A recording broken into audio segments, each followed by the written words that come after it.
ए सानो माया चिनिदेऊ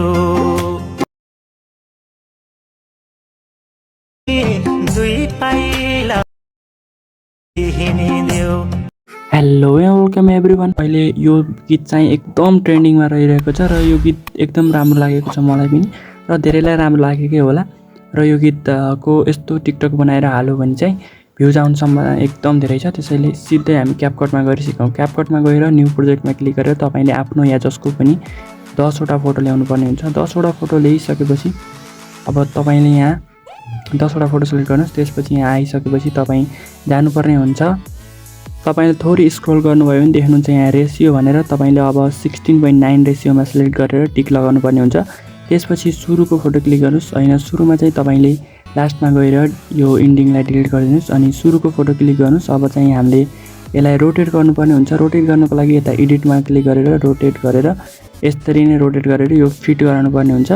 सबै फोटोलाई यसरी नै रोटेट गर्नुहोस् र यो जुम गरेर ठ्याक्क सबै एकदम फिट गराउनुहोस्, नत्र भने नराम्रो देखिन्छ। मैले चाहिँ सर र सबै एकैचोटि मतलब स्पिडमा गरेको छु किनकि तपाईँहरूलाई भिडियो लामो हुन्छ भनेर।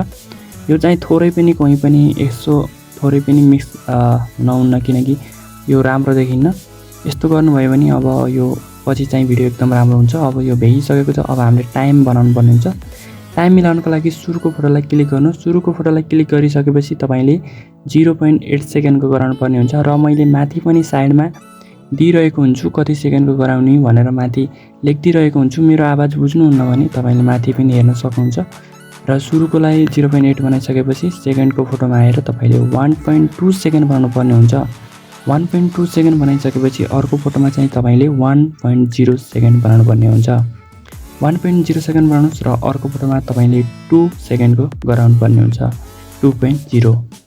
त्यसपछि अर्को चाहिँ तपाईँले गराउनु पर्ने हुन्छ 2.9 सेकेन्ड।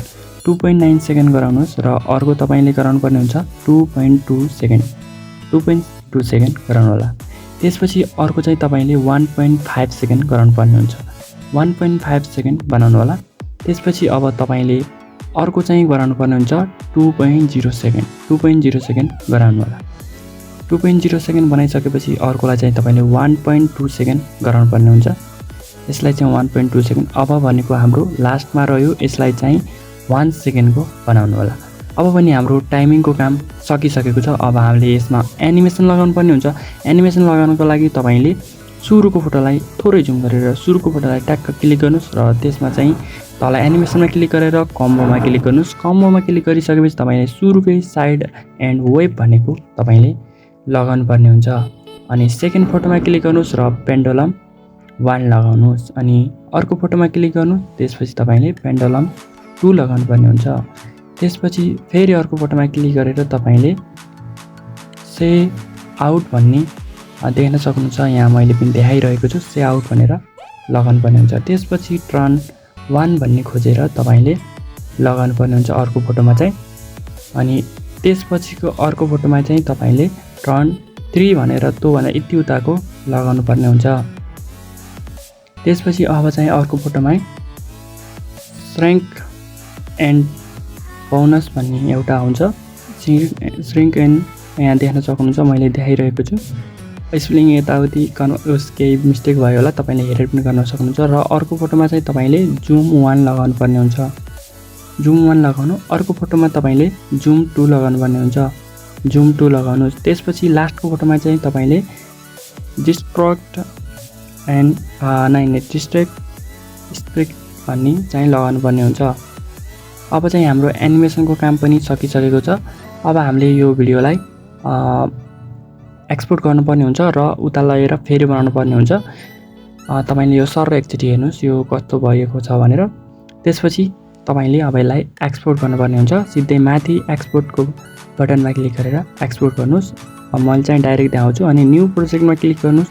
त्यसपछि अघिको भिडियोलाई सिधै ल्याउनुहोस्, जुन एक्सपोर्ट गर्नुभएको छ त्यो भिडियोलाई ल्याउनुहोस्, एड गर्नुहोस्। त्यसपछि तपाईँले सिम्पल्ली यता रेसियोमा क्लिक गरेर टिकटकको लागि 9.16 रेसियो क्लिक गर्नुपर्ने हुन्छ र यसलाई रोटेट गरेर ठ्याक्क यसमा फिट गर्नुपर्ने हुन्छ। फिट गर्नुहोस्। अब चाहिँ हामीले म्युजिक लगाउने बेला भएको छ। म्युजिकको लागि मैले तपाईँलाई टिकटकमा मैले अपलोड गरेको छु यही साउन्ड। तपाईँ टिकटकमा जानुपर्ने हुन्छ। यो इन्डिङलाई डिलिट गर्नुहोस् र तपाईँ अब सिधै टिकटकमा जानुपर्ने हुन्छ। टिकटकमा गएर तपाईँले चाहिँ हाम्रो युट्युब च्यानलको नाम टेक्निकल चासो भनेर सर्च गर्नुहोस्।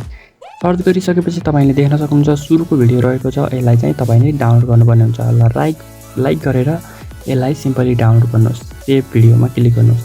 त्यसपछि अब यो सेभ भइहाल्छ। त्यसपछि तपाईँ सिम्पली ब्याक गरेर क्यापकटमै जानुहोस्। अब चाहिँ एड अडियो लेखेको ठाउँमा गएर तपाईँले चाहिँ यसलाई लगाउनु पर्ने हुन्छ अघि डाउनलोड गरेकोलाई। यो भइसकेको छ। अब भने अब हामीले चाहिँ यो थोरै बढी भएको पार्टलाई डिलिट गर्नुपर्ने हुन्छ र मैले गर्दा चाहिँ यो थोरै आएको थियो, तपाईँले गर्दा अलि धेरै आउन सक्छ किनकि वाटरमार्क दिन्छ। त्यसलाई डिलिट गरिसकेपछि अब चाहिँ हामीले यसमा चाहिँ ट्याक्स लगाउनु पर्ने हुन्छ। एड ट्याक्समा क्लिक गरेर तपाईँले यो फोटो सानु भनेर लगाउनु पर्ने हुन्छ। यो गीत सुन्दै तपाईँले लगाउनु पर्ने हुन्छ। सानु लगाएर तपाईँले फन्टहरू चेन्ज गरेर त्यो सुरुको फोटोलाई छोडिदिनु र सेकेन्डको फोटोबाट सानु भनेर लगाउनुहोस् र यसलाई क्लिक गरेर यसलाई कपी गर्नु, किनकि सानु दुईचोटि भनेको छ यो गीतमा, त्यसैले यसलाई चाहिँ तपाईँले कपी गर्नुपर्ने हुन्छ। यसलाई क्लिक गर्नुहोस् अनि यता कपीको अप्सन रहेको छ, कपी लेखेर पनि हुन्छ नत्र कपी गरेर सजिलो हुन्छ भनेर कपी गर्नुहोस्, भइहाल्यो। अब त्यसपछि तपाईँको मायाले भन्ने हुन्छ, यसपछि ट्याक्क मायाले भन्ने लेख्नुपर्ने हुन्छ। त्यहीँ गएर तपाईँले अरू केही मिलाउनु पर्दैन, मायाले भनेर अनि एउटा स्टिकर लगाइदिनुहोस्। तपाईँलाई मन परेको स्टिकर लगाइदिनुहोस्। मन परेको स्टिकर लगाइसकेपछि तपाईँले यसलाई चाहिँ ठ्याक्क जहाँ गीत भइन्छ, मतलब जहाँ फोटो भइन्छ त्यहीँ लगाउँदा नै हुन्छ, किनकि फोटो र गीत हामीले एकदम मिलाएर गरेका हौँ। यो मायाले भन्ने फोटो भएपछि ट्याक्क लगाउनुहोस्। एउटा फोटो भइएपछि अब चाहिँ लेख्नुपर्ने हुन्छ हामीले माया चिनिदेऊ लेख्नुपर्ने हुन्छ। चिनिदेऊ लेखेर अनि स्टिकर तपाईँलाई मन परेको स्टिकर लगाउनुहोस्। मैले यस्तो लगाएको छु। यो लगाइसकेपछि तपाईँले चाहिँ अब फेरि यो ठ्याक्क फोटो भइएपछि ठ्याक्क फोटो भइन्जेलसम्म यो लगाउनु। त्यसपछि फेरि अनि छुट्टी नै भनेर लेख्नुपर्ने हुन्छ। छुट्टी नै भनेर लेखेर अनि तपाईँले एउटा ब्रेकअपवाला स्टिकर लगाउन सक्नुहुन्छ, किनकि यस्तै हुन्छ छुट्टिएको। ठ्याक्क फोटोलाई ठ्याक्क यो ट्याक्सलाई पनि फोटो अनुसार ट्याक्क मिलाउनुहोस्। यो गीत सुनेर गर्दा नि हुन्छ तपाईँले, नत्र यो फोटो अनुसार मिलाउँदा पनि ठ्याक्क मिल्छ। त्यसरी नै गराउँछ। अनि त्यसपछि परेनी भनेर तपाईँले लेख्नुपर्ने हुन्छ। परेनी लेखेर तपाईँले ट्याक्क यसलाई पनि मिलाउनु होला। गीत सुनेर मिलाउँदा नि हुन्छ। ट्याक्क गीत सुनेर ठ्याक्क गीत कहाँ भइयो त त्यहाँ तक लेखेर मिलाउँदा हुन्छ। त्यसपछि 2 पाइला भनेर लेख्नुहोस् र अनि तपाईँले जस्तो स्टिकर लगाउन चाहनुहुन्छ त्यही लगाउनुहोस्। त्यसपछि अब चाहिँ हामीले लेख्नुपर्ने हुन्छ ठ्याक्क सँगै लेख्नुपर्ने हुन्छ। सँगै लेख्नुहोस्। ट्याक्क त्यो फोटो एउटा फोटोमा एउटा लेख्दा नि हुन्छ। सुरुको फोटो छोडिदिनुहोस् अनि अरूमा चाहिँ यस्तै लेख्नुहोस्। अनि अर्को चाहिँ लास्टमा लेख्नुपर्ने हुन्छ हिँडौँ भन्ने लेख्न पर्ने हुन्छ र स्टिकर चाहिँ आफूलाई मन लागेको लगाउनुहोस्। अब चाहिँ फन्टमा एनिमेसन लगाउनु पर्ने हुन्छ। एनिमेसनमा क्लिक गरेर फन्टमा क्लिक गरेर एनिमेसनमा क्लिक गरेर थ्रो आउट भन्ने एनिमेसन लगाउनु पर्ने हुन्छ। सबैमा त्यही लगाउनुहोस् किनकि यो एकदम राम्रो देखिन्छ। यही अनुसार लगाउनु होला। सबैमा थ्रो आउट भन्ने एनिमेसन लगाइदिनुहोस्। यो ट्याक्सहरूमा सबैमा राम्रो देखिन्छ। हेर्न सक्नुहुन्छ हाम्रो भिडियो चाहिँ रेडी भइसकेको छ। तपाईँले यसमा इफेक्टहरू लगाउन चाहनुहुन्छ भने नि इफेक्टको अप्सन हुन्छ त्यहाँ साइडमा, इफेक्ट लगाउन सक्नुहुन्छ। नत्र भने यत्तिकै पनि एकदम राम्रो देखिएको छ। र यस्तो प्रकारको भिडियो तपाईँले एकदमै अपलोड गर्न सक्नुहुन्छ र भ्युज धेरै ल्याउन सक्नुहुन्छ। आजलाई भने भिडियो यति नै रहेको थियो। मन पर्यो भने सब्सक्राइब र हाम्रो भिडियोलाई लाइक गर्न नबिर्सनु। धन्यवाद।